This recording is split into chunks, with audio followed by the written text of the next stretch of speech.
இந்த நாளின் நம்முடைய தியானத்திற்கான தலைப்பு கோயிங் ஆஃப்டர் காட். தேவனுக்கு பின்னே செல்லுதல், தேவனை பின்பற்றி அவருக்கு பின்னாக செல்லுதல் என்பதுதான் தலைப்பு. காரணம், மோசே இஸ்ரவேல் ஜனங்களை அழைத்து அவரிடத்தில் சொன்ன வார்த்தைகள் என்ன? யோசுவாவையும் அழைத்து பேசுகிறார், இஸ்ரவேலரையும் அழைத்து பேசுகிறார். என்ன பேசுகிறார்? நீங்கள் பயப்பட வேண்டாம், தயங்க வேண்டாம், திகைக்க வேண்டாம். கர்த்தர் உங்களுக்கு முன்னாக செல்லுகிறவர். வசனம் 6 வசனம் 8 நாம் பார்க்கின்ற ஒரே செய்தி, கர்த்தர் தாமே உனக்கு முன்பாக போகிறவர் என்று சொல்லி தேவன் உங்களுக்கு முன்பாக செல்லுகிறார். ஆகவே நீங்கள் அவருக்கு பின்பாக செல்லுங்கள் என்று கூறுகின்ற அறிவுரையின்படிதான் இந்த நாளில் நம்முடைய தலைப்பு ஆனது கோயிங் ஆஃப்டர் காட். கடவுளை பின்பற்றி கடவுளுக்கு பின்னே செல்லுதல். காரணம், அவர் நமக்கு முன்னே செல்லுகிறார். இன்று நாம் தியானிக்க போகின்ற வேத பகுதியிலே நாம் கடவுளுக்கு பின்னே செல்ல ஆயத்தமாய் இருக்கிறோமா இல்லையா? கடவுளுக்கு பின்னே நாம் செல்வது என்றால் என்ன? இப்படி கடவுளுக்கு பின்னே நாம் செல்ல வேண்டிய அவசியம் என்ன என்ற காரியங்களை இந்த நாளில் நாம் தியானிக்கின்ற வகையிலே முதல் குறிப்பாக நாம் இங்கே சந்திப்பது ஒரு பிரியா விடை, a farewell speech. பிரியா விடை. மோசேயின் தலைமைத்துவமும் வாழ்வும் முடிவுக்கு வருகிறது, யோசுவாவின் தலைமைத்துவம் ஆரம்பிக்கிறது. 2025 ஆண்டை நேற்று நிறைவு செய்தோம். இப்பொழுது ஒரு புதிய ஆண்டை ஆரம்பிக்கின்றோம். புதிய முயற்சி, புதிய சிந்தனை, புதிய தீர்மானங்கள் என்ற பல காரியங்களை நாம் முன்வைத்து இந்த புதிய ஆண்டை ஆரம்பிக்கின்றோம். இங்கே ஒரு ஃபேர்வெலை நம்ம பார்க்கிறோம், பிரியா விடையை பார்க்கிறோம். இந்த பிரியா விடையிலே 40 ஆண்டுகள் மோசே தலைமைத்துவம் கொடுத்து நடத்தி கொண்டிருந்தவர் இப்பொழுது சாரி, இதுக்கப்புறம் நான் உங்களோட வரமாட்டேன், எனக்கு வயசாயிடுச்சு, 120 வயசாயிடுச்சு. அது மட்டுமல்ல, ஆண்டவரும் யோர்தானை கடந்து நீ போக மாட்டாய் என்று எனக்கு சொல்லிவிட்டார் என்றதை சொல்லும் பொழுது யோசுவாவுக்கு இயல்பாகவே ஒரு பயம் வருகிறது. என்ன பயம்? இவ்வளோ பெரிய ஜனக்கூட்டத்தை நான் எப்படி வழி நடத்த போகிறேன்? இவ்வளவு பெரிய ஜனக்கூட்டம், இந்த ஜனக்கூட்டம் ஒருத்தர் 2 பேர் கிடையாது, கிட்டத்தட்ட 6 லட்சம் இஸ்ரவேலர்கள். இந்த 6 லட்சம் ஜனங்களை நான் எப்படி வழி நடத்த போகிறேன் என்ற இயல்பான ஒரு பயம் வருகிறது. திடீரென்று கவனிக்க வேண்டும், திடீரென்று நம்முடைய தமிழக முதல்வர் ஸ்டாலின் அவர்கள் அழைத்து, பா எனக்கு வயசாயிடுச்சுப்பா, 72 வயசா, எத்தனை வயசுன்னு தெரியல, எனக்கு வயசாயிடுச்சு, இனிமே நீ தான் தமிழகத்தை வழிநடத்த வேண்டும் சொல்லி உங்களை உட்கார வைக்கிறாங்கன்னு வச்சுக்கோங்க. அப்படியெல்லாம் நடக்க போதில், பயப்படாதீங்க, தைரியமா இருங்க, அப்படியெல்லாம் நடக்காது. ஓகே, ஒருவேளை அப்படி செய்கிறாருன்னு வச்சுக்குவோமே, உங்களால் ஜாலியாக ஆஹா நான் தமிழக முதலமைச்சர், நான் சிறப்பாக பண்ணிடுவேன் அப்படின்னு நம்ம தைரியமாக செய்ய முடியுமா? இயல்பாகவே நமக்கு ஒரு பயம் வரும். அதே போன்ற பயம்தான் இங்கே யோசுவாவுக்கு வருகிறது. ஆனால் மோசே என்ன சொல்லுகிறார்? சேலஞ்ச் பண்ணல, ஒரு நாள் நீ சிஎம் இருந்துப்பார் அப்படிலாம் சொல்லவில்லை. ஓகே, கர்த்தர் உன்னோடு இருக்கிறார், பயப்படாத, நீ போ, அவர் உனக்கு முன்னாக செல்லுகிறவர், நீ போ. புதிய தலைமைத்துவம், புதிய பொறுப்புகள் என்பது உனக்கு பயத்தை கொடுக்கலாம், ஆனால் பயப்படாத, ஆண்டவர் உனக்கு முன்னே போகிறார். இந்த 2026 ஆண்டை, புதிய ஆண்டை நாம் ஆரம்பிக்க தருணத்திலே நமக்கு முன்பாக பல சவால்கள் இருக்கலாம். அந்த சவால்களுக்கு முன்பாக ஆண்டவர் நமக்கு சொல்லுகிற வார்த்தை, நான் உனக்கு முன்னே போய் கொண்டிருக்கிறேன், நீ எனக்கு பின்னே வா. நான் உனக்கு முன்னே போகிறேன், நீ எனக்கு பின்னே வா. நீ எனக்கு பின்னே வர வரைக்கும் நீ எதை குறித்து பயப்படணும் அவசியம் கிடையாது, நான் சரியாக நடத்தி செல்வேன். ஸோ 2வது நாம் சந்திக்கின்ற குறிப்பு பயம். 2 முறை மோசே இஸ்ரவேல் ஜனத்திலும் பயப்படாதீங்கன்னு சொல்லுகிறார், யோசுவாவையும் பார்த்து சொல்லுகிறார், நீ பயப்படாதே என்றுதான் சொல்லுகிறார். 3வது, எதன் அடிப்படையிலே மோசே பயப்பட வேண்டாம்,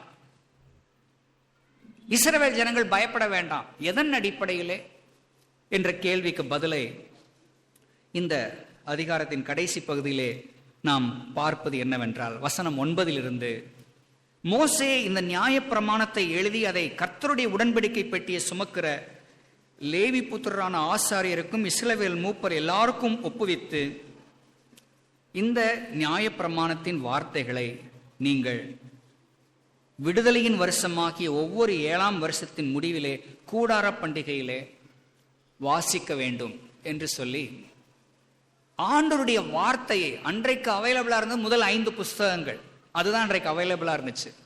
மோசேயினால் எழுதப்பட்ட முதல் 5 ஆகமங்கள், ஆதியாகமம், யாத்ராகமம், லேவியராகமம், என்னாகமம், உபாகமம். இந்த 5 புஸ்தகங்களை என்ன செய்யுங்கள்? நீங்கள் வாசியுங்கள். அப்படி வாசிக்க வேண்டிய அவசியம் என்ன?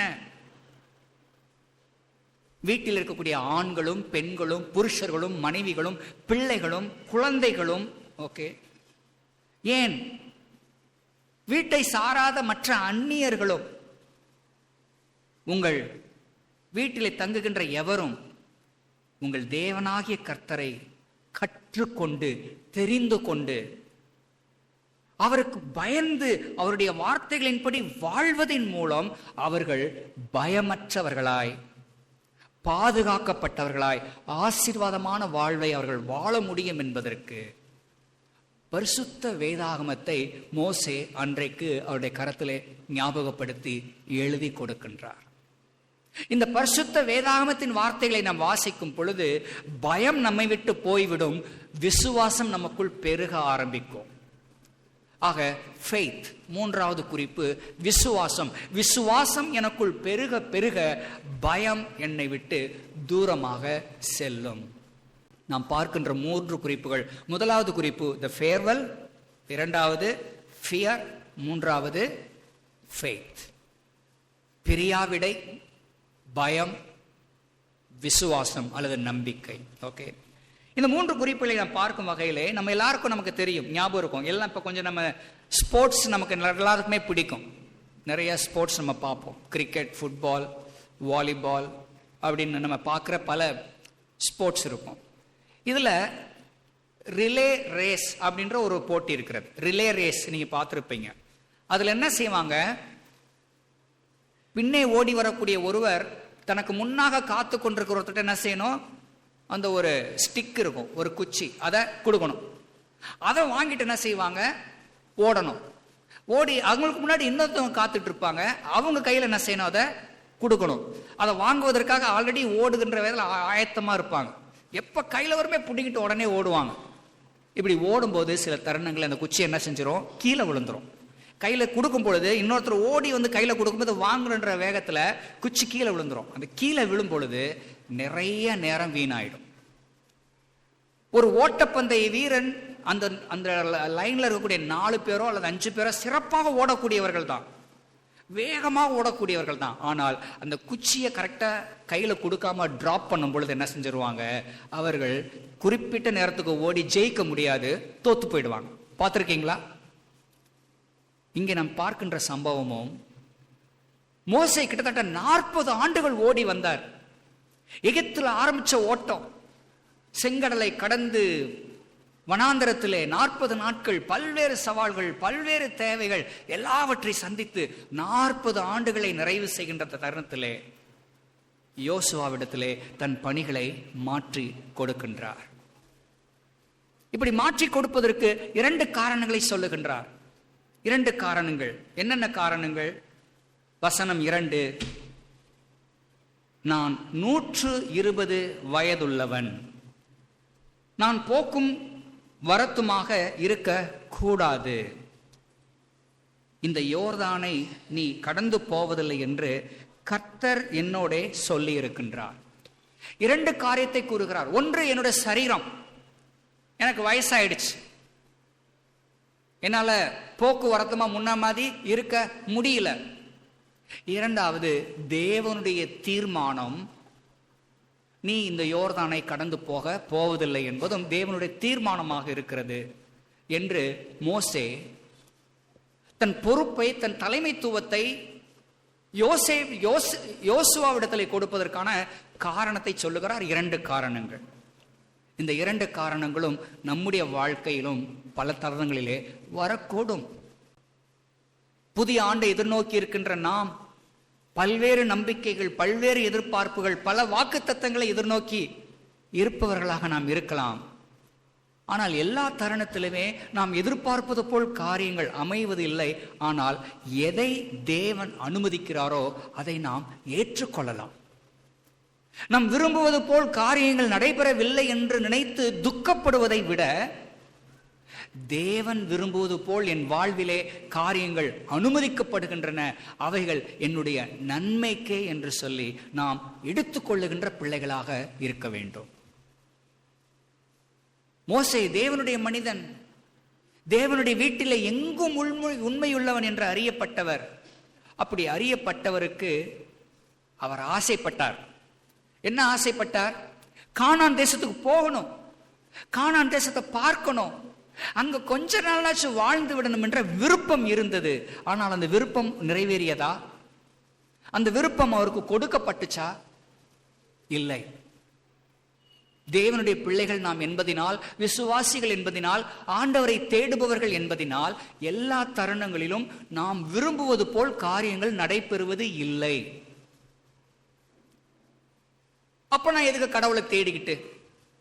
விரும்புறத செய்யறதுக்கு தானே கடவுள், என்னால முடியாததை எனக்கு கொடுக்கறதுக்கு தானே கடவுள். அதை அந்த கடவுள் கொடுக்கலன்னா அப்புறம் எதுக்கு அந்த கடவுள்? நியாயமான கேள்வி. ஆனால் மோசே என்ன சொல்லுகிறார்? சில தருணங்களில் மோசேக்கு அவருடைய விருப்பம் நிறைவேறவில்லை என்பதற்கு காரணத்தை பழியை அவர் மேலேயே போடுவாங்க. அவர் ஒரு முறை ஆண்டவர் சொன்ன வார்த்தையின்படி செய்யல, கற்பாரி இடத்துல ஆண்டவர் பேச சொன்னாரு, ஆனால் அவர் பேசாம தடியை வச்சு அடிச்சிட்டாரு, அதனால ஆண்டவர் மோசேக்கு தண்டனை கொடுத்துட்டாரு. கவனிக்க வேண்டும், ஆண்டவர் நம்மை ஆசீர்வதிப்பது அல்லது ஆண்டவர் நம்முடைய விருப்பத்தை நிறைவேற்றுவது அல்லது ஆண்டவர் பரலோகத்துக்கு நமக்கு வழியை கொடுப்பது என்பது நாம் கீழ்ப்படிதலின் அடிப்படையில் தான். அப்படின்னா நமக்கு யாருக்குமே பரலோகத்தை தர முடியாது. காரணம், நாம் யாவருமே பாவிகள்.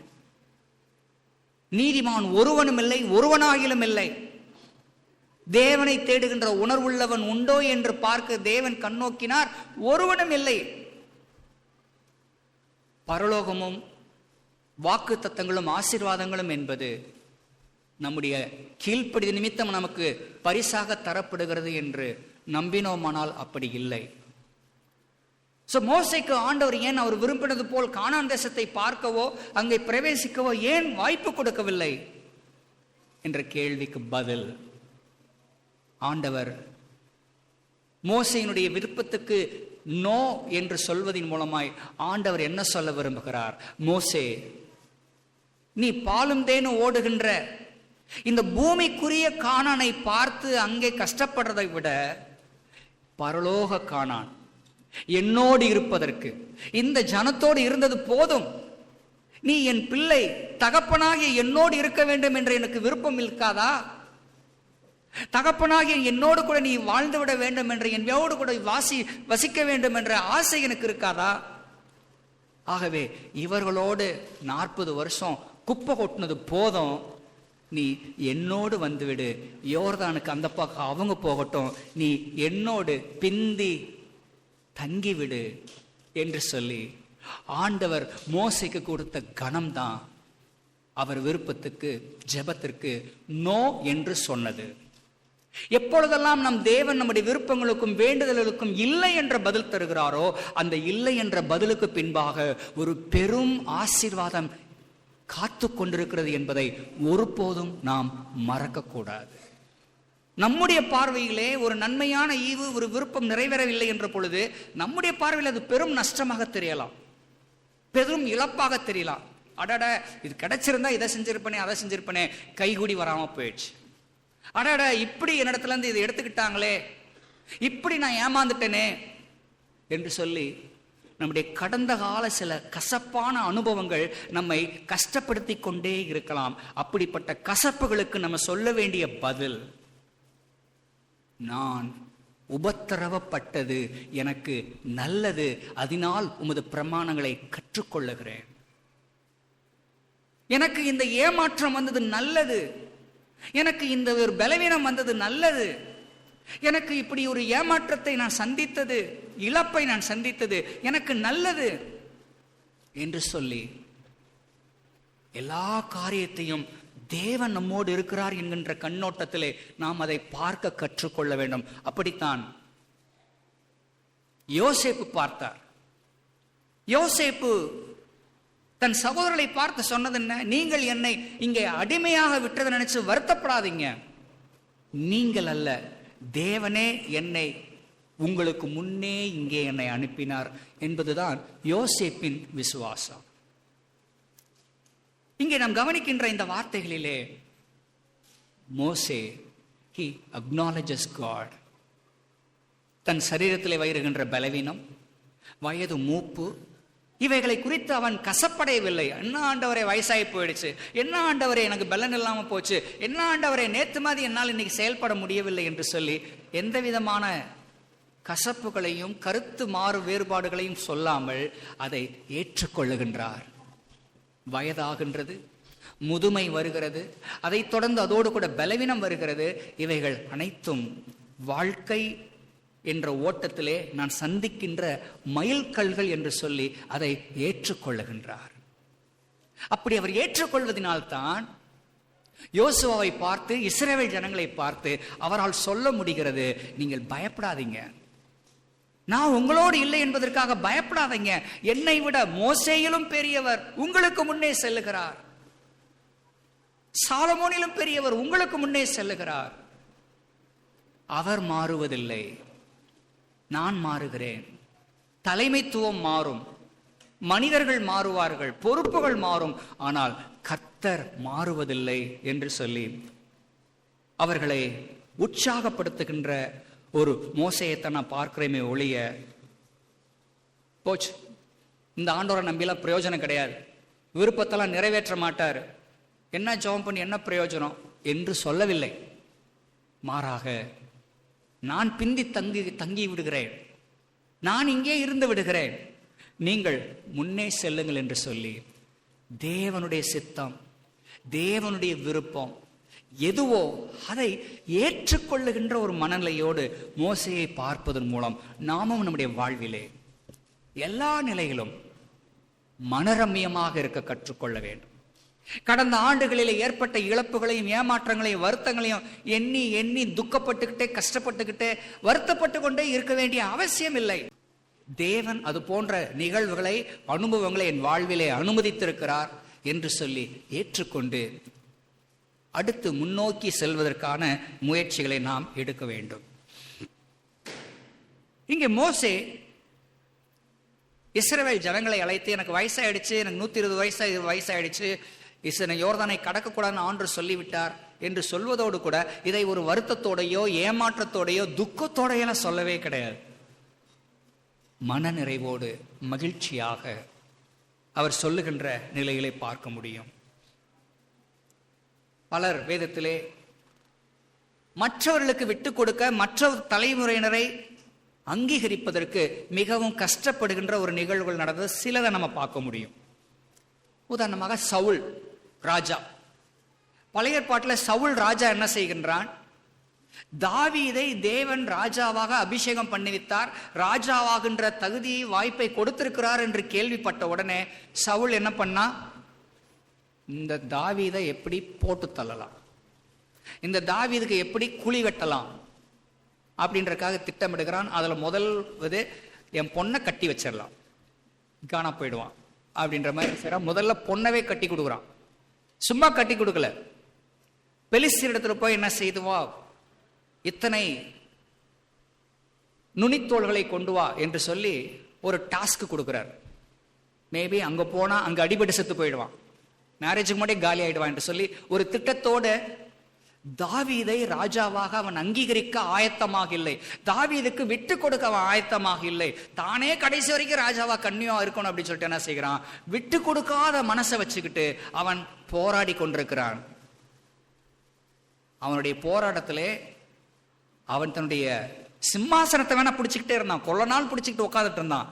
ஆனால் தேவன் அவனை விட்டு விலகினார். மறக்கக்கூடாது, தேவன் அவனை விட்டு விலகினார். தேவனால் அனுப்பப்பட்ட பொல்லாத ஆவி அவனை அலக்களித்தது. காரணம், சவுலுடைய இதயத்திலே தேவன் அங்கீகரிக்கின்ற, தேவன் கொண்டு வருகின்ற மாற்றங்களை ஏற்றுக்கொள்வதற்கு அவன் ஆயத்தமாக இல்லை. நேபுகாத்நேச்சார் சொப்பனம் காண்கின்றான். 5 விதமான உலோகங்களால் ஏற்பட்ட ஒரு சிலை, தங்கம், வெள்ளி, வெண்கலம், இரும்பு களிமண் என்று ஏற்படுத்தப்பட்ட ஒரு சொப்பனம், ஒரு சிலை. ஆனால் நேபுகாத்நேச்சார் என்ன சொன்னான்? ஒரு சிலையை செய்ய சொல்கிறான், முழுவதும் தங்கமாக செய்ய சொல்கிறான். காரணம், அவனுடைய ராஜ்ய காலம் பொற்காலமாக பார்க்கப்பட்டது. ஆகவே 5 ராஜ்யங்கள் வரக்கூடாது, எனக்கு அப்புறம் இன்னொரு ராஜ்யம் வரக்கூடாது, என் ராஜ்யம் தான் எப்பயுமே இருக்கணுன்ற மாதிரி சிலையை செய்ய சொல்கிறான். ஆனால் நடந்தது என்ன? கைகளால் பேர்க்காத ஒரு கல் வந்து இடிச்சது எல்லாத்தையும் காலி பண்றது போல நேபுகாத்நேச்சார் எனக்கு அடுத்து இன்னொரு ராஜ்யம் வரக்கூடாது என்று சொல்லி அவன் நினைத்தான், பெருமை கொண்டான். ஆனால் நடந்தது என்ன? அவன் எந்த ஒரு பொற்சிலையை நிறுத்தி இதுதான் என் ராஜ்யம் தான் எப்பயுமே நினைச்சிருக்கணும் சொல்லி பெருமை கொண்டானோ, அதை தவிடுபடி ஆக்குவதற்கு தானியேலுடைய நண்பர்கள் பணியாமல் தைரியமாய் நின்றார்கள். காரணம், அவர்களுக்கு தெரியும் இது நிரந்தரம் அல்ல, உன் ராஜ்யம் எப்போதுமே நிலைத்திருப்பது இல்லை, தேவனுடைய ராஜ்யம் ஒன்று மட்டுமே நிலைத்திருக்கும் என்று சொல்லி அவர்கள் வணங்காது நின்றதை நாம் பார்க்க முடியும். அப்படியே எசேக்கியா ராஜாவுக்கு செய்தி வருகிறது, நீ சாகப் போகிறாய், உன் வீட்டின் காரியங்களை ஒழுங்குபடுத்தி என்று சொல்லாமல், நாட்டின் காரியங்களை ஒழுங்குபடுத்தி என்று சொல்லாமல் வீட்டின் காரியங்களை ஒழுங்குபடுத்தி என்று சொல்லி ஆண்டவர் எசேக்கியா ராஜாவுக்கு தீர்க்கதரிசியின் மூலமாய் செய்தி அனுப்புகிறார். அப்பொழுது எசேக்கியா ராஜா என்ன செஞ்சா? ஆக ஜாலி, நான் சாக போறேன், பரலோகத்துக்கு போறேன் அப்படின்னு அப்படி சொன்னானா? நோ, அழுகிறான். சமீபத்திலே நான் யூடியூப்ல ஒரு சிப்பி ராஜன்ற ஒருத்தர் பேசுறாரு. ஒரு கடவுள் நம்பிக்கை இல்லாதவர். கடவுள் நம்பிக்கை இல்லாத அவர் சில பேசுகிற விஷயங்கள் நியாயமான விஷயத்தையும் பேசுவாரு. அப்ப அவர் சொல்றாரு, என்னையா பெரிய மனுஷன், கடவுள் நம்பிக்கை, கடவுள் கடவுள் கடவுள்னு சொல்றான். மனுஷனுக்கு எல்லாத்துக்குமே ஆசை, சொர்க்கத்துக்கு போகணும்னு ஆசை. அந்த கடவுள் நேரா வந்து சரி வாங்க போலாம், சொர்க்கத்துக்கு போலான்னு கூப்பிட்டா போயிடுவாங்களா எல்லாரும்? ரெடியா இருக்கீங்களா? இப்ப ஆண்டவர் வந்து இங்க உட்காந்து ஓகே கமான் ஒருத்தரா பேர சொல்லி வாங்க சொர்க்கத்துக்கு போலான்னு கூப்பிட்டா ரெடி, எத்தனை பேர் போக ரெடியா இருக்கீங்க இங்க? அவர் கேட்கிறாரு. எவனும் போக மாட்டான். அதனால கடவுளும் கிடையாது, கடவுள் நம்பிக்கையும் கிடையாது, கடவுள் மேல நம்பிக்கை இருக்கின்றதெல்லாம் பொய் அப்படின்னு அவர் சொல்றார். ஓகே, இங்க எசேக்கியா ராஜா என்ன செய்கிறான்? நீ சாவ போற, உன் வீட்டின் காரியங்களை ஒழுங்குபடுத்தின பொழுது அவன் சோறு பக்கம் திரும்பி அழுகிறான். அவன் சாவறதுக்கு ரெடியா இல்லை. பட் மோசே அப்படி அல்ல. he was very happy, very ready. மோசே மரணத்தை தழுவுவதற்கு ஆயத்தமாக இருக்கிறார். ஏன் ஆயத்தமாக இருந்தார்? காரணம், பவுல் மாதிரி அவரால் சொல்ல முடிகிறது, என் ஓட்டத்தை ஓடி முடித்தேன், என் விசுவாசத்தை காத்துக்கொண்டேன், இது முதல் நீதியின் கிரீடம் எனக்காக வைக்கப்பட்டிருக்கின்ற ஒரு நம்பிக்கை அவருக்குள் இருந்தபடினால் தைரியமாக எதிர்கொள்ளுகிறார். ஆனால் எசேக்கியா ராஜாவுக்கு அப்படி கிடையாது. எசேக்கியா ராஜா பக்தி உள்ளவன், விசுவாசம் உள்ளவன், நல்ல காரியங்களை செஞ்சிருக்கிறார். ஆனால் செய்தி வருகிறது, நீ சாக போகிறாய், வீட்டின் காரியங்களை ஒழுங்குபடுத்து. ஏன் அப்படி வருகிறது? ஏன் எசேக்கியா அழ வேண்டிய அவசியம்? பயமா? சாவறதுக்கு பயமா? கிடையாது. கவனிக்கணும், கிறிஸ்துவின் மீது விசுவாசம் வைத்திருக்கிற, நம்பிக்கை வைத்திருக்கின்ற எவருமே மரணத்தை பார்த்து பயப்பட வேண்டிய அவசியமே இல்லை. காரணம், மரணம் முடிவு அல்ல. மரணத்திற்கு பின்பு ஒரு அற்புதமான வாழ்க்கை இருக்கிறது. ஆனால் எசேக்கியா ராஜா அழ வேண்டிய அவசியம் என்ன? எசேக்கியா ராஜா அழ வேண்டிய அவசியம் என்னவென்றால், அவர் இன்னும் மேரேஜே பண்ணல, அவர் திருமணம் பண்ணல. திருமணம் பண்ணுவதற்கு முன்னாடியே மரணமா அப்படின்றது ஒரு பெரிய இழப்பு. ஆனால் இந்த எசேக்கியா ராஜாவுடைய வம்ச வரலாற்றில் தான் இயேசு கிறிஸ்து பிறக்க வேண்டும். இயேசு கிறிஸ்துடைய ஜனனத்தின் விவரத்தில் எசேக்கியா ராஜாவுடைய பெயர் இடம்பெறுவதை நீங்கள் மத்தேயு 1ஆம் அதிகாரத்தில் வாசிக்க முடியும். இந்த செய்தி, மரண செய்தி வந்த பொழுது எசேக்கியாவுக்கு திருமணமே ஆகல. அப்போ எசேக்கியா ராஜாவுக்கு மனசு குத்துகிறது. என்ன குத்துகிறது? இயேசு கிறிஸ்து இந்த உலகத்தில் பிறக்க போகின்ற அந்த வம்ச வரலாற்றிலே நான் இடம்பெற வேண்டிய ஒருவன் அல்லவா? என்னுடைய குமாரன் இந்த வரிசையில வர வேண்டும் அல்லவா என்ற கேள்வியின் அடிப்படையிலே நான் செய்ய வேண்டிய ஒன்றை நான் இன்னும் செய்யவில்லையே. மோசே தன்னுடைய எல்லாவற்றையும் செய்து முடித்தார். 40 ஆண்டுகள் பணியை சிறப்பாக செய்து முடித்தார். அதே போல் நான் செய்ய வேண்டிய வேலையை நான் செய்யலையே. நல்ல ராஜாவாக இருந்தேன், நல்ல ராஜரீகம் பண்ணேன், ஆனால் வீட்டில் செய்ய வேண்டிய வேலையை நான் செய்யலையே. கவனிக்கணும். மோசே ஆயத்தமாக இருந்தால் எசேக்கியா ராஜா ஆயத்தமாக இல்லை. காரணம், தன் செய்ய வேண்டிய பணிகளிலே அவன் குறைவுடையவனாய் காணப்படுகிறான். அதற்காகத்தான் அழுகிறார், ஆண்டவரே மன்னிச்சிருங்க சாமி, நான் செய்ய வேண்டிய வேலை செய்யல. திருமணம் முடிச்சு அதன் மூலமாய் பிள்ளை பேரை பெற்று அந்த பிள்ளைகள் உமக்கு பக்தியில் விசுவாசத்தில் வளர்க்கப்படுகின்ற ஒரு வேலையை நான் செய்யலையே என்று சொல்லி அழுகின்றான். அப்பொழுதுதான் ஆண்டவர் அவனுக்கு 15 ஆண்டுகளை கூட்டி கொடுக்கிறார். 15 ஆண்டுகளை அவனுக்கு கூட்டி கொடுத்து, நீ அழாதே என்று சொல்லி நம்பிக்கையின் செய்தியை மீண்டும் அனுப்புகிறார். அதுக்கப்புறமா தான் நீங்க வாசிக்க முடியும். 2 ராஜாக்கள் 20ஆம் அதிகாரத்திலே இந்த சம்பவம் இடம்பெறுகிறது. 2 ராஜாக்கள் 21ஆம் அதிகாரத்திலே எசேக்கியா ராஜா மரணம் அடைந்த பின்பு அவனுடைய மகனாகிய மனாசே ராஜாவாக மாறுகிறான். மனாசேக்கு 12 வயது என்று போடப்பட்டிருக்கும். கவனிக்கணும், 12 வயசு. இப்போ 12 வயசுனா அதுலேருந்து நீங்கள் கால்குலேட் பண்ணி பாருங்க. 15 வயசை கூட்டினதுக்கு அப்புறம் தான் தடப்புடலாக பொன் பார்க்கப்படுகிறது. திருமணம் முடிக்கின்றான், பிள்ளை பேரு பெறுகின்றான். கரெக்டாக 15 வருஷத்தில் அவன் மரிக்கின்றான். அவன் மரிக்கும் பொழுது அவனுடைய மகனுக்கு 12 வயது என்று சொல்லி நாம் பார்க்கின்றோம். எசேக்கியா மரிப்பதற்கு ஆயத்தமாக இல்லை. காரணம், முடிக்கப்படாத இருக்கின்ற வேலை. ஆனால் மோசே ஆயத்தமாக இருக்கிறார். ஆகவே மற்றவர்களுக்கு வாய்ப்பு கொடுக்க ஆயத்தமாக இருக்கிறார். மற்றவர்களை முன்னே நடத்துவதற்கு மகிழ்ச்சியாக இருக்கின்றார். தேவனை அதிலே அங்கீகரிக்கின்றார். இன்னொரு மன்னனை பற்றி பார்க்கலாம். மற்றவர்களுக்கு விட்டு கொடுக்காம இருக்க, மற்றவர்களை போட்டியாளராக பார்க்கின்ற இன்னொரு மன்னன் புதிய ஏற்பாட்டிலே. யார் அது? ஏரோது. இயேசு பிறந்த பொழுது சாஸ்திரிகள் தேடி வர்றாங்க. யூதருக்கு ராஜாவாக பிறந்திருக்கிறவர் எங்கே? அவருடைய நட்சத்திரத்தை பார்த்து அவரை தொழுது கொள்ள வந்தோம் அப்படின்னுமே ஏரோது என்ன பண்ணா, ஓ அப்படியா, நல்ல விஷயமாச்சே, வாங்க உட்காருங்க, காஃபி சாப்பிடலாம் அப்படியா சொன்னாரு. ஏரோதும் எருசலேம் நகரத்தார் அனைவரும் என்ன செய்தார்கள்? கலங்கினார்கள். எல்லாருக்கும் பயம் வந்துருச்சு. ஏரோதுக்கு கோபம், எனக்கு எதிரா, எனக்கு போட்டியா இன்னொரு மன்னனா, தேடி கண்டுபிடிங்கடா, எங்க இருக்கான்னு கண்டுபிடி, எங்க பிறந்திருக்கான்னு பாரு. பெத்லகேமிலே பிறப்பார் என்ற செய்தி சாஸ்திரிகளை கூப்பிட்டு சொல்றார். ஓகே, நீங்க போய் பார்த்துட்டு பணிந்து கொண்ட பின்பு வந்து எனக்கு சொல்லுங்க, நானும் போய் பணிஞ்சு. பட் அவனுடைய இன்டென்ஷன் உண்மையானதே பணிந்து கொள்வது அவனுடைய இன்டென்ஷனா கிடையாது, போட்டு தள்ளணுன்றதான் அவனுடைய இன்டென்ஷன். தேவதூதன் சாஸ்திரிகிட்ட சொல்லிடுறாரு, நீங்க திரும்பி போய் அவன்கிட்ட சொல்லாதீங்க, வேறு வழியா போயிடுங்க.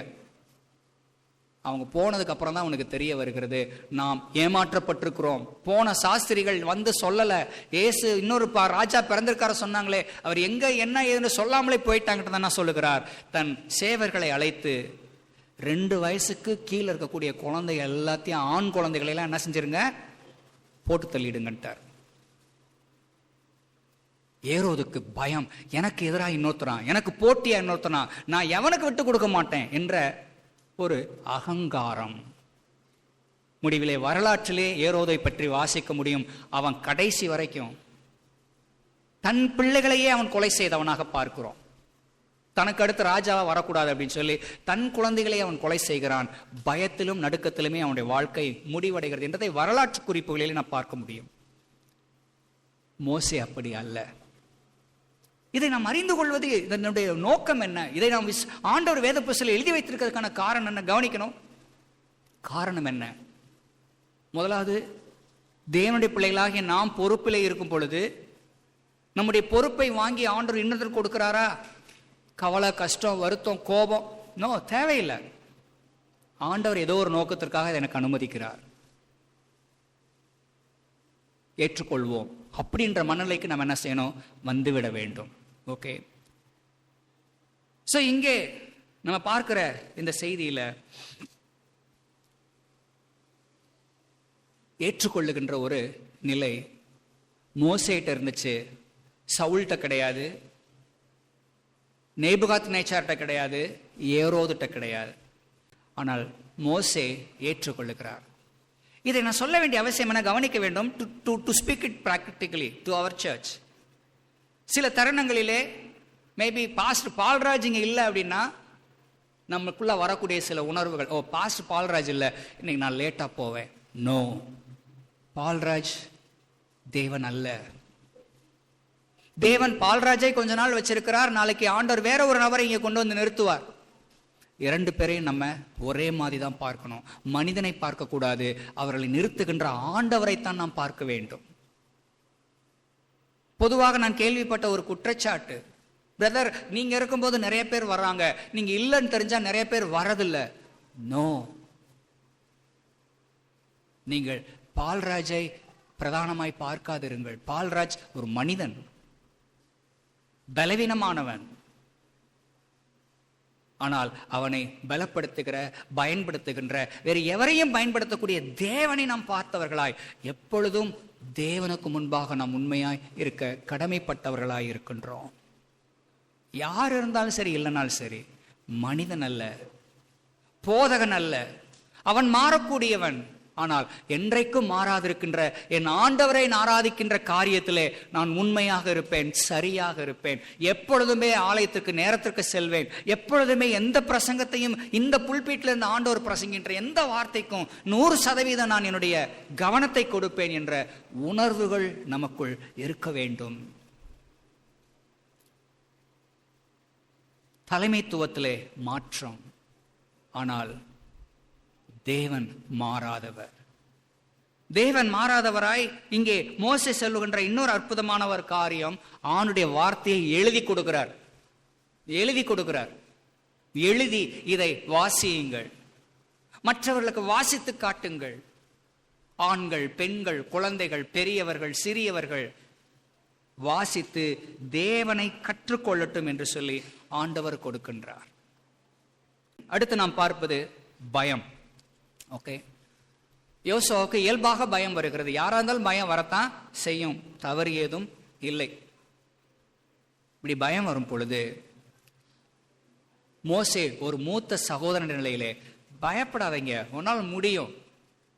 அவனால முடியலனா கூட மோசே சொல்லுகிற வார்த்தை, உன்னால முடியும், நீ பலசாலி என்பதனால் அல்ல, உன்னை அழைத்தவர், உன்னை இந்த பொறுப்பிலே ஏற்படுத்தினவர், உனக்கு இந்த வாய்ப்பை கொடுத்தவர், அவர் உனக்கு பலன் தர முடியும் என்று சொல்லி மோசே யோசுவாவை உற்சாகப்படுத்துகின்ற ஒரு அற்புதமான செயலை நாம் பார்க்கிறோம். மோசேயை பொறுத்தளவுக்கு இது புதிய பொறுப்பு. முன்ன அனுபவங்கள் கிடையாது. இத்தனை பேரை வழி நடத்துகிற அனுபவம் கிடையாது. எப்படி நடக்குமோ, ஏது நடக்குமோ, பழைய பிரச்சனைகள் நிறைய பார்த்திருக்கிறார். நமக்கும் ஓகே கவனிக்கலாம். நமக்கும் இந்த புதிய ஆண்டை சந்திக்கின்றோம். புதிய ஆண்டு நமக்கு முன்பாக இருக்கிறது. ஓகே, வாட்ஸ்அப்பில் வருகின்ற ஒரு மெசேஜில் பார்த்தோம், வடிவேல் படத்தை தான் போட்டிருந்தாங்க. நிறைய பேர் வடிவேல் படத்தை போடுவாங்க. இந்த புது வருஷத்தை பார்த்து பேசுறார் அவர். புது வருஷமே 2026, இந்த வருஷம் எங்களுக்கு மகிழ்ச்சியான வருஷமா இருக்க போகிறாயா, அல்லது போன வருஷம் மாதிரி எங்களை வச்சு செய்ய போகிறாயா அப்படின்னு அதுல வார்த்தைகள் போட்டிருந்துச்சு. ஓகே, வருஷத்தின் கருத்தெல்லாம் ஒன்றும் கிடையாது, வருஷம்லாம் ஒன்றும் இல்லை. நம்மோடு ஆண்டவர் நமக்கு இருக்கும் பொழுது நம்ம எதையும் யோசிக்கணும் அவசியம் இல்லை. இங்கே மோசே சொல்லுகிற வார்த்தை என்ன? கர்த்தர் உங்களுக்கு முன்பாக போகிறவர். 2026 ஆண்டு எப்படி இருக்கும், நாளைக்கு எப்படி இருக்கும், அடுத்த வாரம், அடுத்த மாசம் எப்படி இருக்குன்னு எனக்கு தெரியாது. ஆனால் ஆண்டவருக்கு எல்லாம் தெரியும். அவர் எனக்கு முன்னாடி போயிட்டு இருக்காரு. அவருக்கு இந்த புதிய வருஷம் அல்லவே. புதிய ஆண்டு அவருக்கு புதுசு கிடையாது, நமக்கு தான் புதுசு. ஏசாயா 46 அதிகாரத்திலே 9-10 வசனங்களை நாம் வாசிக்கும் பொழுது, ஆண்டவர் ஆதி முதல் அந்த முதல் எல்லாவற்றையும் அறிந்திருக்கிறார். அவர் என்ன சொல்றாரோ அதுதான் நடக்கும். அவர் சொல்லாத எதுவுமே, அவர் திட்டமிடாத எதுவுமே நம்முடைய வாழ்விலே நடைபெறாது என்பதை ஏசாயா 46, 9, 10 வசனங்கள் நமக்கு அறிய தருவது போல பிரியமானவர்களை கவனிக்க வேண்டும். இந்த புதிய வருடத்தை நாம் மகிழ்ச்சியாக எதிர்கொள்ள முடியும், நம்பிக்கையோடு எதிர்கொள்ள முடியும். எதன் அடிப்படையிலே? எனக்கு முன்பாக ஆண்டவர் செல்லுகிறார், நான் அவருக்கு பின்னே செல்லுகிறேன். ஓகே, ஆனா இப்ப கேள்வி நமக்கு முன்னாடி ஆண்டவர் போறது நமக்கு பிடிச்சிருக்கா, அல்லது நம்ம ஏற்றுக்கொண்டிருக்கிறோமா, அல்லது ஆண்டவருக்கு பின்னாடி நம்ம போக ஆயத்தமா இருக்கிறோமா? இந்த கேள்வியை நமக்கு நாமே கேட்டு பார்க்கணும், கவனிக்கணும். ஆண்டவர் எனக்கு முன்னாடி போக வேண்டும், நான் அவருக்கு பின்னாடி போக வேண்டும் அப்படின்ற விருப்பம் இல்லாத சிலரை வேதத்தில் பார்க்க முடியும். கவனிக்கலாம். இப்போ உதாரணமா நம்முடைய ஆதி பெற்றோர்கள் ஆதாம் ஏவாள் என்ன பண்றாங்க? பிசாசு ஏமாத்துகிறாங்க. இந்த கனியை சாப்பிட்டீங்கன்னு நீங்க என்ன செய்வீங்க? கடவுளா ஆயிடுவீங்க, தேவர்கள் போல் ஆயிடுவீங்க அப்படின்னு சொல்றான். அப்படி சொல்வதற்கு அவர்கள் கீழ்ப்படுகிறார்கள். என்ன அப்படின்னு அர்த்தம்? அப்ப எங்களுக்கு முன்னாடி ஒரு கடவுள் போக வேண்டிய அவசியம் இல்லை, காரணம் நாங்களே கடவுள் ஆயிடுறோமே. எங்களுக்கு பின்னாடி நாங்க யாருக்கு பின்னாடி போக விருப்பம் இல்லை, எங்களுக்கு முன்னாடி ஒரு கடவுள் போக வேண்டிய அவசியம் இல்லை, நாங்களே கடவுளா இருக்கிறோம், நாங்களே எல்லாம் பார்த்துக்கிறோம் அப்படின்ற வகையில தான் வீழ்ச்சி ஆரம்பித்தது. இந்த முழு மனுக்குலமும் இன்னைக்கு படுற எல்லா கஷ்டத்துக்கு காரணம் நம்முடைய முதற் பெற்றோர்கள் பாவத்தில் விழுந்தது தான். இன்னைக்கு உலகத்தில் இருக்கக்கூடிய நம்ம எல்லாருமே ஒரு வகையில் அந்த இம்பேக்டை நம்ம என்ன செஞ்சுட்டு இருக்கோம்? சந்திச்சுக்கிட்டு இருக்கோம். நமக்கு வருகின்ற இழப்புகள், வியாதிகள், பலவீனம், வயசு மூப்பு, மரணம் எல்லாமே நம் முதல் பெற்றோர்கள் தவறின தவறு தான். அவங்க என்ன செஞ்ச தவறு என்ன? எங்களுக்கு முன்னாடி கடவுள்னு ஒருத்தர் இருக்க வேண்டிய அவசியம் இல்லை, நாங்கள் தேடணும்னு அவசியம் இல்லை, நாங்கள் எங்களையே பார்த்துக்கிறோம். இதை நம்ம பல நிலைகளில் செய்கிறோம், நம்ம எல்லாருமே செய்கிறோம். எப்படி செய்கிறோம்? கவனிக்கலாம். எப்படி செய்கிறோம்? எப்பொழுதெல்லாம் ஆணுடைய வார்த்தைக்கு கீழ்ப்படியாம நம்ம விருப்பத்தை நம்ம செய்யணும் நம்ம எப்போ முடிவெடுக்கிறோமோ அப்போ நம்ம சொல்லாமல் சொல்கிற விஷயம் என்ன அவசியம்? எனக்கு ஒரு கடவுள் முன்னாடி இருக்க வேண்டிய அவசியம் இல்லை, நான் ஒருத்தருக்கு பின்னாடி போக வேண்டிய அவசியம் இல்லை, நான் என்னைய பார்த்துக்கிறேன். ஆண்டவரே நீங்கள் சொல்லிருக்கீங்கலாம் ஓகே, பட் நான் என்னை பார்த்துக்கிறேன் அப்படின்றது தான் எப்பொழுது தேவனுக்கு பிரியமில்லாத தீர்மானம் எடுத்து தேவனுடைய வார்த்தைக்கு எதிரான காரியங்களை செய்ய நம்ம முயற்சி செய்யறோமோ அப்பொழுதெல்லாம் நம்ம சொல்லாம சொல்ற விஷயம் நான் என்ன பார்த்துக்கிறேன், நீங்க எனக்கு அவசியம் இல்லை அப்படின்றது தான். ஓகே, சவுல் ராஜாவை பத்தி ஏற்கனவே பார்த்தோம். மீண்டும் ஒரு விஷயம் சவுல் ராஜாவை பார்க்கலாம், கவனிக்கலாம். சவுல் டான் தெளிவா சொல்லுகிறார், நீ போ அந்த ஊருக்கு சண்டை போடு, அங்க இருக்க எல்லாத்தையுமே எரிச்சிடு, எல்லாத்தையுமே ஃபயர் பண்ணிடு அப்படின்னும் பொழுது சவுல் என்ன செய்கிறான்? ஆடு மாடுகளை எல்லாம் பிடிச்சிட்டு வர்றான். எதுக்குப்பா இதெல்லாம் பிடிச்சிட்டு வர? அப்பா இதெல்லாம் ஆண்டவருக்கு கொடுக்க தான் பிடிச்சிட்டு வரேன்றான். ஓகே, அப்போதான் சாமுவேல் சொல்லுகிறார், பலியை பார்க்கிலும் கீழ்ப்படிதல் உத்தமம், பலியை பார்க்கிலும் கீழ்ப்படிதல் உத்தமம். கடவுளுக்கு நம்ம எதையாலும் கொடுக்கணுன்ற அவசியமே கிடையாது. அவர் நம்ம யாரை நம்மளை எதிர்பார்த்துட்டுலாம் கிடையாது, எல்லாமே அவருடையது. நம்ம வாழ்ற இந்த பூமி, இந்த பூமியில் இருக்கக்கூடிய காற்று, தண்ணீர், சூரியன், சந்திரன், நட்சத்திரம் எல்லாமே அவருடையது. ஆடு மாடு கோழி குரங்கு எல்லாமே அவருடையது தான். அவருக்கு எதுவுமே தேவையில்லை, எதுவுமே தேவையில்லை. இப்படி இருக்கக்கூடிய இந்த ஆண்டவரை பார்த்து அங்கே சவுலுக்கு சொல்லப்பட்ட வார்த்தை, பலியை பார்க்கிலும் கீழ்ப்படிதல் உத்தமம். ஞாயிற்றுக்கிழமை நான் சர்ச்சுக்கு வராம நான் வேலைக்கு போயிட்டு சம்பாதிக்கிறேன், 2 மடங்கு சம்பளம், ஆகவே 2 மடங்கு காணிக்க தர்றேன். No, don't do that. தேவன் அதை அங்கீகரிப்பதில்லை. பலியை பார்க்கிலும் கீழ்ப்படிதல். இன்றைக்கு நிறைய பேர் என்ன செய்யறாங்க? கோயில்களுக்கு வீட்டை எழுதி வச்சிடறாங்க, சொத்தை எழுதி விடுறாங்க, காசை கட்டுக்கட்டா அள்ளி காணிக்கைய போடுறாங்க. கடவுள் அதை அங்கீகரிப்பாரா? ஒரு மனிதன் அதை தவறான வகையில சம்பாதித்திருக்கும் பொழுது லஞ்சம் வாங்கின காசை கடவுள் ஏத்துக்குவாரா? அடுத்தவனை ஏமாற்றி சம்பாதிச்ச காசை கடவுள் ஏத்துக்குவாரா? அப்படி ஏற்றுக்கொள்பவர் கடவுளாகவே இருக்க முடியாது, கடவுளாகவே இருக்க முடியாது. இந்த வேதாகம தேவன் நம்முடைய பலிகளை, நம்முடைய காணிக்கைகளை அல்ல, நமது கீழ்ப்படிதலை, அவருடைய வார்த்தைக்கு கீழ்ப்படிந்து வாழ்கின்ற வாழ்வையே அவர் நம்மிடத்திலே எதிர்பார்க்கிறார். பிலேயாம் தீர்க்கதரிசி பணத்தை வாங்கி கொண்டு, பாலாக் ராஜாத்திலே பணத்தை வாங்கி கொண்டு இஸ்ரவேல் ஜனங்களை சபிக்க முயற்சி செய்கிறான். பணத்திற்காக எதையாலும் ஒன்று செய்யணும்னு நினைக்கிறான். ஆனால் தேவன் கடைசி வரைக்கும் அவன் விரும்பினதை நிறைவேற்றவே இல்லை. முயற்சி செய்கிறான், மேலும் மேலும் முயற்சி செய்கிறான். சம்டைம்ஸ் நம்ம கூட அது மாதிரி சோதனைகள்ல வர்றதுக்கு வாய்ப்புகள் இருக்கிறது. ஓகே, ஆண்டவர் இல்லை என்று சொன்னாலும் தொடர்ந்து போராடிக்கிட்டே இருக்கிறது. அப்படி நம்ம போராட வேண்டிய அவசியம் இல்லை. அப்படி அவன் போராடிட்டே இருந்தால கடைசியில் என்ன ஆச்சு? அவன் எந்த கழுதையின் மீது சவாரி செய்கிறானோ அதே கழுதையை வைத்து ஆண்டவர் பிலேயாமுக்கு பேச வைக்கிறார். அதே கழுதையை வைத்து ஆண்டவர் பிலேயாமுக்கு பேச வைக்கிறார். அப்படி பேச வைப்பதை நாம் வேதத்திலே ஆண்டவர் நமக்காக எழுதி வைத்திருப்பதன் மூலம் நமக்கு சொல்ல வருகிற செய்தி, ஆண்டவர் யாரை வச்சினாலும் நம்மோடு கூட பேசுவார். நம் தவறு செய்யும் பொழுது ஆண்டவர் யாரை கொண்டுனாலும் நமக்கு புத்தி புகட்ட முடியும். வயசுல சின்னவங்களா இருக்கலாம், அனுபவத்தில் குறைவானவங்களா இருக்கலாம், ஏன் அது ஒரு மிருகமா கூட இருக்கலாம். தேவனால் நமக்கு யாரை வச்சினாலும் புத்தி சொல்ல முடியும். இன்னொரு முறை இயேசு கிறிஸ்து பூமியில் ஊழியம் செஞ்சிருந்த பொழுது ஒரு ரிச் யங் ரூலர், ஓகே, இளம் வயதுடைய ஒரு வசதி நிறைந்த ஒருத்தன் வந்து இயேசு இடத்துல கேள்வி கேட்கிறான், போதகரே, நித்திய ஜீவனை சுதந்திரிப்பதற்கு நான் என்ன செய்ய வேண்டும்? 10 கற்பனைகள்லாம் கடைபிடிச்ச பண்றேன், எல்லாம் கரெக்டா பண்றேன், இதெல்லாம் செய்ப்பா, அதெல்லாம் பண்றேன், சரிப்பா, சொத்தை வித்துட்டு ஏழைகளை கொடுத்துட்டு நீ என்னை பின்பற்றி வா, நித்திய ஜீவன். அப்ப அவன் என்ன செய்தான்? துக்கத்தோடு போய்விட்டான், இயேசுவுக்கு பின்னே செல்லவில்லை. அப்படின்னா அவன் என்ன சொல்ல வரான்? ஆண்டவரே, நான் முன்னாடி போறேன், நீங்க எனக்கு பின்னாடி வாங்க, நான் நினைக்கிறத நான் செய்யறேன், நீங்க பின்னாடி வாங்க. அப்படி அல்ல. ஆண்டவர் நமக்கு முன்னே செல்லுகிறார், நாம் அவருக்கு பின்னே செல்லுகிறோம் என்றால் கவனிக்க வேண்டும். தேவன் தம்முடைய திருவசனத்தில் எதை வெளிப்படுத்தி இருக்கிறாரோ அதை ஏற்றுக்கொண்டு கீழ்ப்படுகின்ற ஒரு வாழ்க்கை தான்.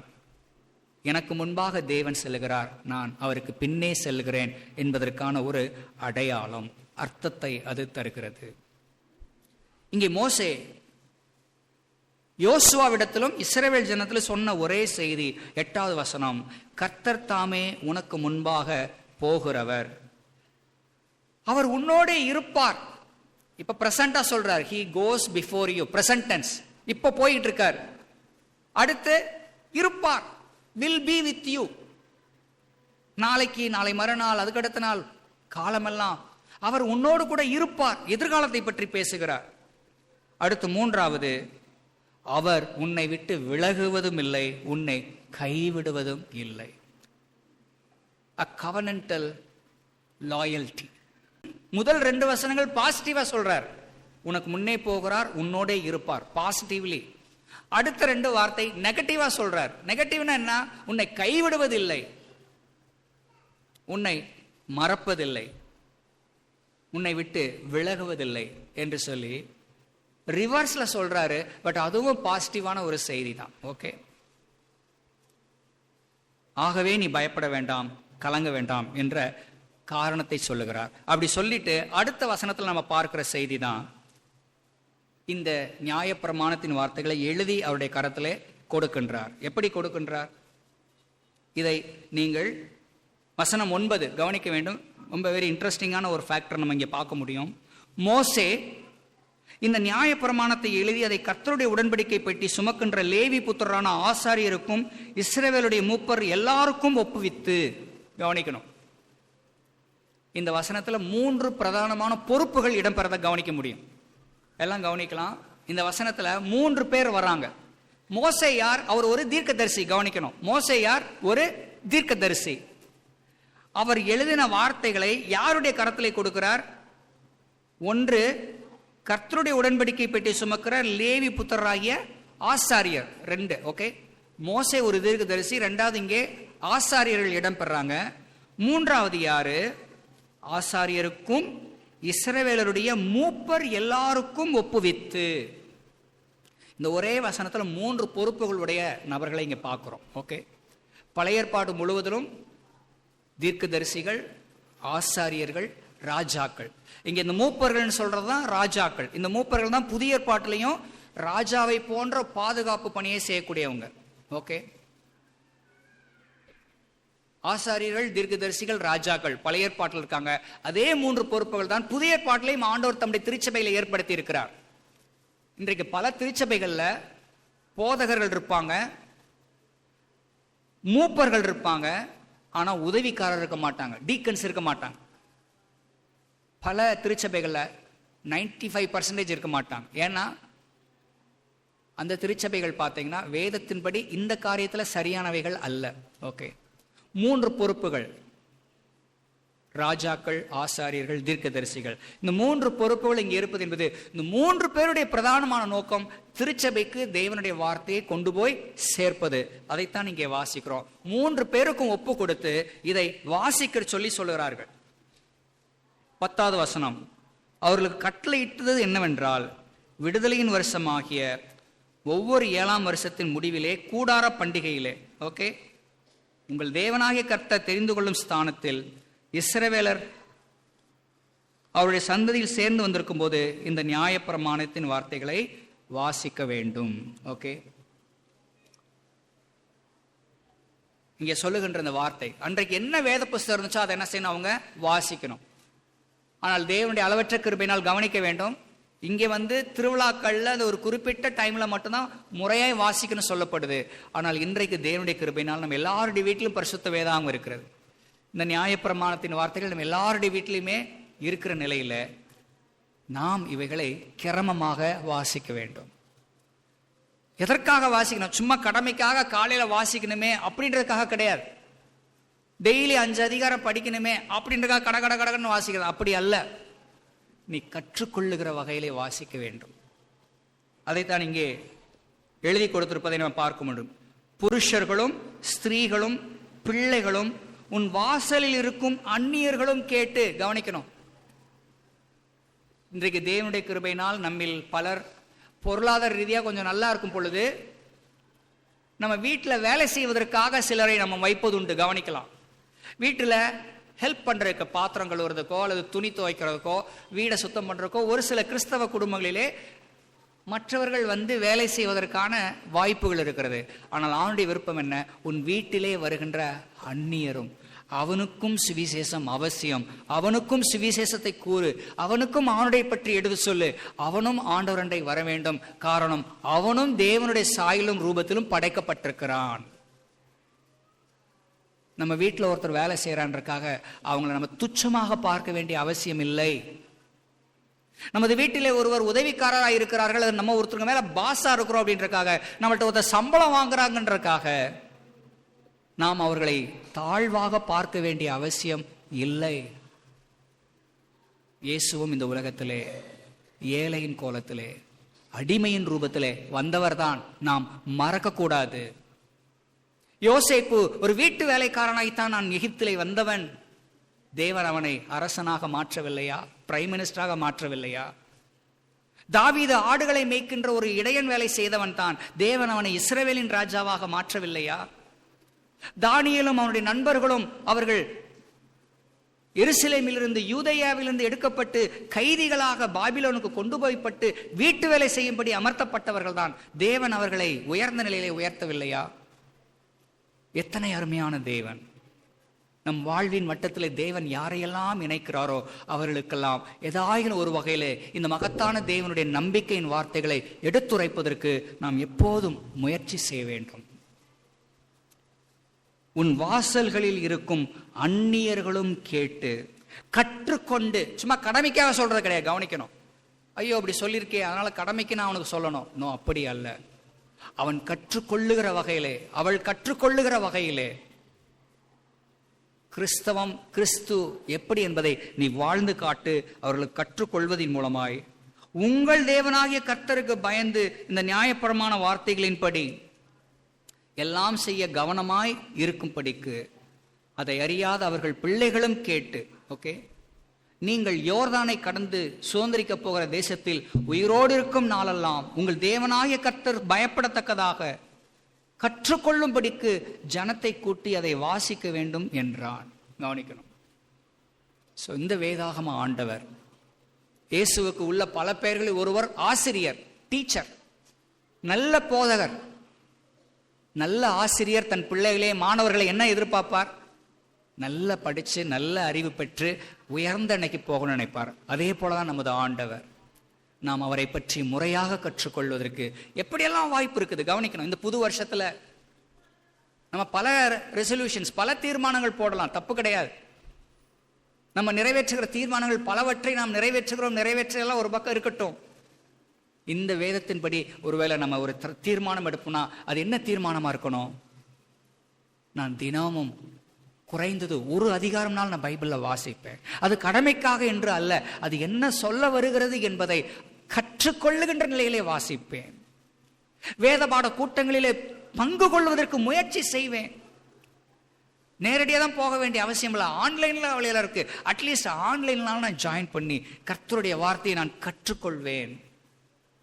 ஆலய ஆராதனை தவறவிட மாட்டேன். நேரமே செல்ல முயற்சி செய்வேன். நான் செல்வது மட்டுமல்ல, மற்றவர்களும் இந்த ஆணுடைய வார்த்தையை கற்றுக்கொள்வதற்கு நான் பிரயாசம் எடுப்பேன். பிறருக்கு இந்த வார்த்தைகளை கற்றுக் கொடுப்பேன்.